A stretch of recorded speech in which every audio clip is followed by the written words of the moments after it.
Well, unfortunately, today is quite a serious rant and tea. We haven't done something like this in a little while.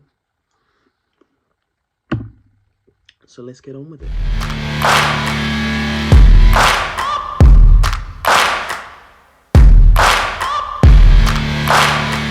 So today I would like to address something that is actually quite prominent in the media right now. That would be the ban on XL bullies. Now, as someone who is animal trained, yes, I have a paintbrush in my hand, animal trained, has studied animals for nearly 7 years now, or has studied for a little while and knows enough about animals in the last 7 years. Worked with them, worked with dogs, worked with cats, worked with big cats, big dogs, crocs, etc, etc. I've worked with some very dangerous animals. I would like to share my piece on what I feel about the XL bully problem we've got at the moment. And the problem is not the bullies. It's the owners, but that is my personal belief of it being deliberately the owners who look after the animals. A domestic animal is no better than the owner that trains it. However, I'm not going to dismiss the fact that the breeding for XL bullies has come from a line of different dogs that were deliberately bred and built the way they were to fight and to guard. So yes, there is an instinct, a genetic instinct and a genetic code to these dogs that would make them aggressive. Let me take you back through the history of dogs. Dogs were domesticated centuries ago. It was the first animal we managed to domesticate before the horse, before the cow. Before we started using animals for our own good, we domesticated dogs to hunt. We used their pack instinct and their hunting instinct, their sense of smell, their sense of sight, their hearing, to hunt other animals like boar and poultry, foxes and badgers and things like that when we were inhabiting England at the time when we were building things like wood huts, etc, etc, etc. Let's not forget that with domesticated animals comes a sense of trust between an owner and an animal. When you have a dog, the first thing you are doing is training it to know its name, to know you, to make sure that there is a bond between you and that animal. It is the owner's duty when looking after an animal that you look after it and you put the animal first. Now, back to the hunting thing. Dogs have been used for hunting under human influence for years. We still use beagles and terriers for fox hunting. That is still a thing. So there are still people that breed animals to hunt other animals. Fox hunting, separate story.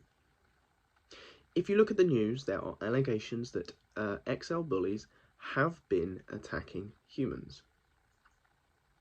First of all, am I surprised that these things are what's in the news? No, because first of all, the government will cover up anything that they're doing via another story to make themselves look like they're doing something good. The government want to ban XL bullies based on the fact that they are a dangerous dog. Well, within the animal industry, there is a rule. If it has a mouth, it will bite. Okay? Let that sink in.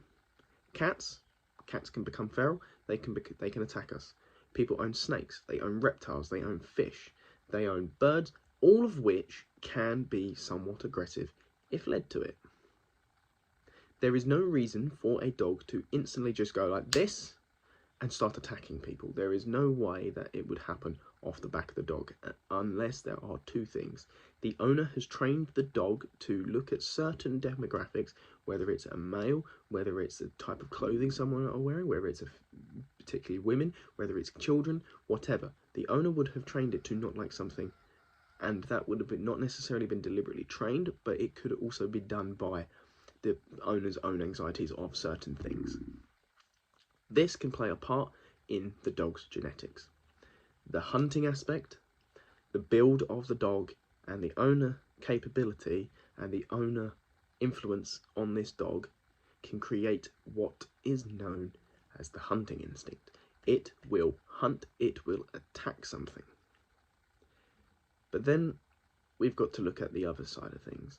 If an owner is unaware of what their dog is doing, that is a separate story. That is poor ownership of that person. If you let your dog run around and you know it can be a boisterous dog, or if you know it is a generally muscly dog or a larger dog than a lot of people are used to, your job is to make sure your eyes are on that dog and make sure it is okay. People are nervous of dogs. Other dogs are nervous of dogs. Other children who haven't experienced dogs are going to be nervous of dogs.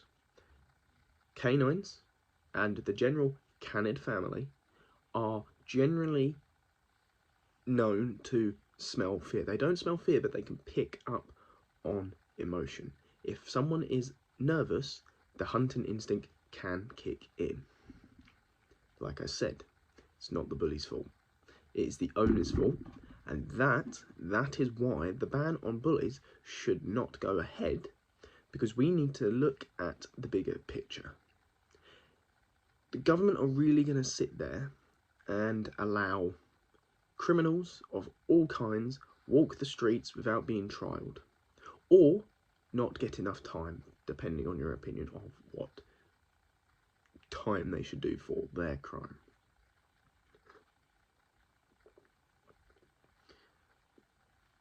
Another thing, the government are in shambles. We have a major problem in the UK right now, which is obviously the climate crisis.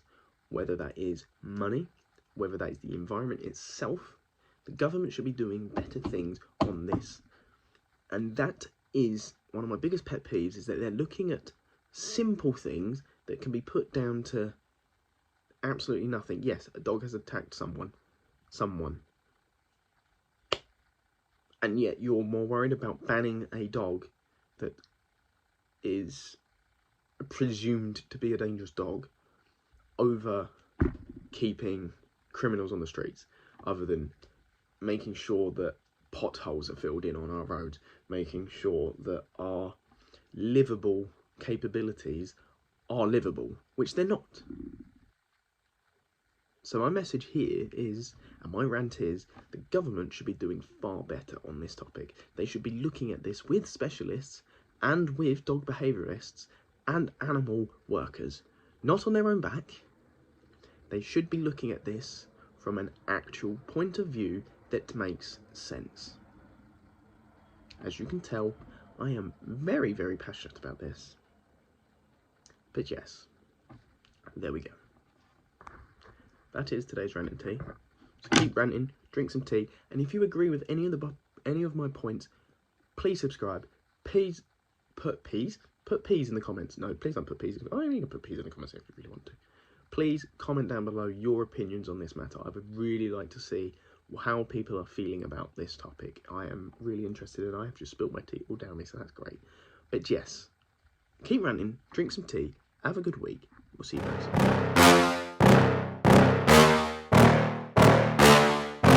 Yeah. Please tell me that I can't, that I won't, that I fail, that I'll never make it out.